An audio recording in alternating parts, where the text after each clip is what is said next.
Komaram Bheem Asifabad district Kagaznagar ZPSS petrol పంప్లో petrol pump పాఠశాలలో నేను పనిచేస్తుంటాను. మా పాఠశాలలో 330 మంది విద్యార్థులు ఉంటారు. నేను రెగ్యులర్గా 8th, 9th, 10th క్లాస్కి సైన్స్ డీల్ చేస్తుంటాను. 9th and 10th క్లాస్కి సంబంధించినటువంటి విద్యార్థులకి భౌతిక శాస్త్రము బోధించేటువంటి సమయంలో నేను రెగ్యులర్గా ఉపయోగించేటువంటి టీచింగ్ లెర్నింగ్ మెటీరియల్ని నేను ఇక్కడ తీసుకొని రావడం జరిగింది.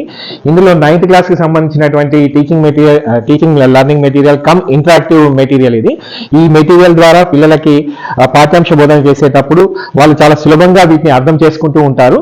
ప్లస్ మనకి వాళ్ళకి తెలియని విషయాలను ప్రాక్టీస్ చేయించడానికి కూడా ఇది బాగా ఉపయోగపడుతూ ఉంటుంది. అదేవిధంగా ఎస్పెషల్లీ 10th క్లాస్ విద్యార్థులకు సంబంధించినటువంటి కాన్సెప్ట్స్ కూడా దీనిలో చాలా ఉన్నాయి. 10th క్లాస్ విద్యార్థులకు సంబంధించిన 4 చాప్టర్స్ సంబంధించినటువంటి కాన్సెప్ట్స్ తీసుకోవడం జరిగింది. ఎస్పెషల్లీ ఎగ్జామినేషన్ పర్పస్ లో మాత్రం విద్యార్థులు వీటితో బాగా ఇంటరాక్ట్ అయినప్పుడు వాళ్ళు బాగా గుర్తు పెట్టుకుంటారు. ఎందుకంటే వీటిని ప్రత్యక్షంగా వాళ్ళు చూడడము, వీటితో వాళ్ళు ప్రాక్టీస్ చేసేసినప్పుడు ఏమవుతుంది అంటే వాళ్ళు ఎగ్జామ్ పర్పస్ లో బాగా గుర్తు పెట్టుకొని చక్కగా రాయగలుగుతారు అనమాట. దీనిలో ఒక చిన్న ఐటమ్స్ మీకు చెప్పాలనుకున్నట్లయితే ఈ helium, neon, organ, krypton, xenon వీటి జడవాయువులు అని అంటాము. వీటి బాహ్యగర్భంలో 8 ఎలక్ట్రాన్లు ఉంటాయి. ఎలక్ట్రాన్ హస్తకాన్ని కలిగి ఉంటాయి. అదేవిధంగా మిగతా మూలకాలు కూడా స్థిరత్వాన్ని పొందడం కోసమని బంధాలను ఏర్పరచుకుంటూ ఉంటాయి. ఫర్ ఎగ్జాంపుల్ సోడియం యొక్క పరమాణు సంఖ్య 11. ఇది ఒక ఎలక్ట్రాన్ కోల్పోవడం ద్వారా ఇది దాని దగ్గరగా ఉండే జడవాయు విన్యాసాన్ని పొంది స్థిరత్వాన్ని పొందుతుంది. అంటే సోడియం పరమాణు ఏం చేస్తుంది అంటే ఒక ఎలక్ట్రాన్ లూజ్ అయిపోయి సోడియం ధనావేశ అయాన్గా మారుతుంది. At the same time chlorine యొక్క పరమాణు సంఖ్య 18. దీని బాహ్యగర్భంలో 7 ఎలక్ట్రాన్లు ఉంటాయి. దీనికి ఒక ఎలక్ట్రాన్ రిక్వైర్మెంట్ ఉంటుంది. సో ఇది ఈ కోల్పోయినటువంటి ఎలక్ట్రాన్ ఇది రిసీవ్ చేసుకుంటుంది. ఇది ఎలక్ట్రాన్లను కోల్పోతుంది, ఇది ఎలక్ట్రాన్లను రిసీవ్ చేసుకుంటుంది. రిసీవ్ చేసుకోవడం ద్వారా దీని మీద రుణావేశం ఏర్పడుతుంది. ఈ విధంగా ధనావేశము, రుణావేశం కలిగినటువంటి 2 అయాన్ల మధ్యన ఏర్పడేటువంటి బంధాన్ని అయానిక బంధము అని అంటాము.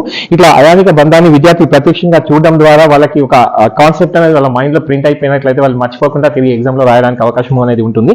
అదేవిధంగా ఇంకొక ఎగ్జాంపుల్ మెగ్నీషియం క్లోరైడ్ కూడా ఎలక్ట్రాన్లను కోల్పోవడం, 2 ఎలక్ట్రాన్లు కోల్పోవడము, క్లోరిన్ గ్రహించడము.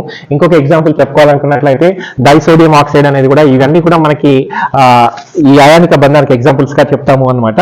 అదేవిధంగా సమయోజనీయ బంధం గురించి చెప్పాలి అనుకున్నప్పుడు హైడ్రోజన్ యొక్క పరమాణు సంఖ్య 1, ఒక ఎలక్ట్రాన్ ఉంటుంది.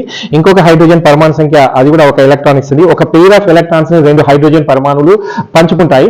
ఎలక్ట్రాన్లను పంచుకోవడం ద్వారా వాటి మధ్య ఏర్పడేటువంటి బంధాన్ని సమయోజనీయ బంధము అంటాము. ఇక్కడ ఒక జత ఎలక్ట్రాన్లను పంచుకుంటాయి. అదే ఆక్సిజన్ 2 జతల ఎలక్ట్రాన్లను పంచుకుంటాయి. 2 ఆక్సిజన్ పరమాణులు 2 జతల ఎలక్ట్రాన్లను పంచుకుంటాయి. కాబట్టి వీటి మధ్య ద్విబంధము, ద్విసమయోజనీయ బంధము అనేది ఏర్పడుతుంది. నైట్రోజన్ పరమాణు 3 జతల ఎలక్ట్రాన్లను పంచుకుంటాయి. మొదటి నైట్రోజన్ పరమాణు 3 ఎలక్ట్రాన్లను ఇస్తుంది. రెండవ నైట్రోజన్ పరమాణు 3 ఎలక్ట్రాన్లను ఇస్తుంది. 3 జతల ఎలక్ట్రాన్లను అవి 2 పంచుకుంటాయి. కాబట్టి వాటి మధ్య త్రిబంధం ఏర్పడుతుంది. ఏకబంధము, ద్విబంధము, త్రిబంధము అని ఇట్లా సమయోజనీయ బంధాల గురించి విద్యార్థులకి ఇట్లా కలర్ఫుల్ గా చూసినప్పుడు వాళ్ళకి ఏంటంటే వాళ్ళ మనసులో ఒకటి ఇమేజ్ అనేది ఏర్పడడం ద్వారా మర్చిపోకుండా చక్కగా వాళ్ళు మళ్ళీ ఎగ్జామ్స్ లో రాయడానికి అవకాశం అనేది ఉంటుంది. దీనిలో మనకి ఆర్బిటాల సంకరీకరణం, ఎస్ఎస్ ఆర్బిటాలు, హైడ్రోజన్ ఎస్ ఆర్బిటాల్, ఇంకో హైడ్రోజన్ ఎస్ ఆర్బిటాలు, 2 ఎస్ ఆర్బిటాలు కలిసినప్పుడు ఎస్ఎస్ బంధము ఏర్పడుతుంది. ఒక ఎస్ ఆర్బిటాల్, ఒక పి ఆర్బిటాల్. ఆర్బిటాల యొక్క సంకరీకరణానికి సంబంధించి ఎస్ఎస్, ఎస్పి, పిపి వాటి గురించి కూడా మనకి ఎక్స్ప్లెయిన్ చేయొచ్చు.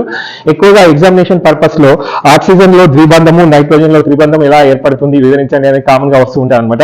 సో ఆక్సిజన్ లో పిఎక్స్, పివై, పిజెడ్ ఈ 3 ఆర్బిటాలు. నైట్రోజన్ తీసుకున్నట్లయితే పిఎక్స్, పివై, పిజెడ్ 3 ఆర్బిటాలు. నైట్రోజన్ యొక్క మొదటి నైట్రోజన్ పరమాణువులో 3 కూడా ఒంటరి ఎలక్ట్రాన్లు ఉంటాయి. 2 నైట్రోజన్ పరమాణువులో 3 కూడా ఒంటరి ఎలక్ట్రాన్లు ఉంటాయి. మొదటి నైట్రోజన్ పరమాణు యొక్క 2 ఎక్స్ ఆర్బిటాల్, 2 పిఎక్స్ ఆర్బిటాలు ఒకదానిపై ఒకటి అతిపాతం చెందడం వలన సిగ్మా బంధము, మిగతా 2 పై బంధాలు అనేవి ఏర్పడుతుంటాయి. ఇట్లా ఆర్బిటాల సంకరీకరణ గురించి ఎక్స్ప్లెయిన్ చేయవచ్చు. అదేవిధంగా ఇది పీరియాడిక్ టేబుల్ అనేది చాలా పెద్దగా ఉన్నదని పిల్లలు భావిస్తూ ఉంటారు. అట్లా కాకుండా దాన్ని సింపుల్ గా పార్ట్స్ గా డివైడ్ చేసేసి 18 భాగాలుగా చేసేసి వాటిని పిల్లల చేతిలోకి చేసేసి వాటిని అరేంజ్ చేయించడము. దీనిలో మనకి బల్బు పెట్టడం ద్వారా బల్బును అరేంజ్ చేసేసి ఎస్ఎస్ బంధము, ఎస్పి బంధము, పిపి బంధము అని విద్యార్థులకు వివరించడం. Sir okay. దీనిలో ఇట్లా పెట్టడం ద్వారా విద్యార్థులకి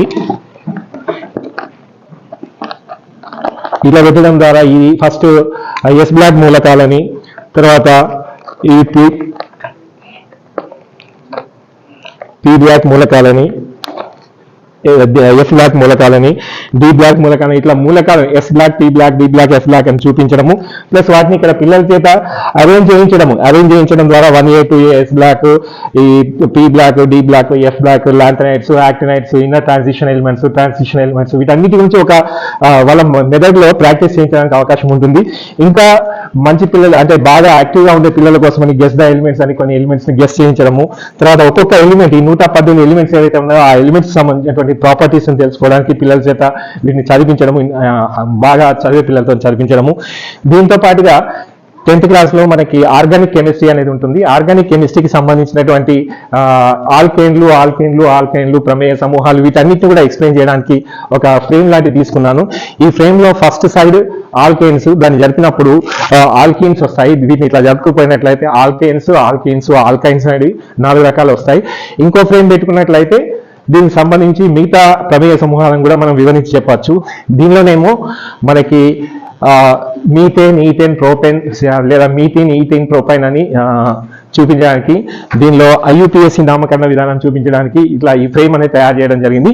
ఈ ఫ్రేమ్ ఎక్కువగా క్లాస్ రూమ్లో పిల్లలు వాళ్ళే ప్రాక్టీస్ చేయడం ద్వారా వాళ్ళకి దీనిపైన మంచి కాన్సెప్ట్ అనేది పెరుగుతూ ఉంటుంది. వాళ్ళకి బాగా ప్రాక్టీస్ అయ్యి ఎగ్జామినేషన్ పర్పస్లో పిల్లలు బాగా చక్కగా చదువుకుంటారు. కాన్సెప్ట్స్ అన్ని కూడా వాళ్ళకి చక్కగా అర్థమవుతాయి. Thank you to all.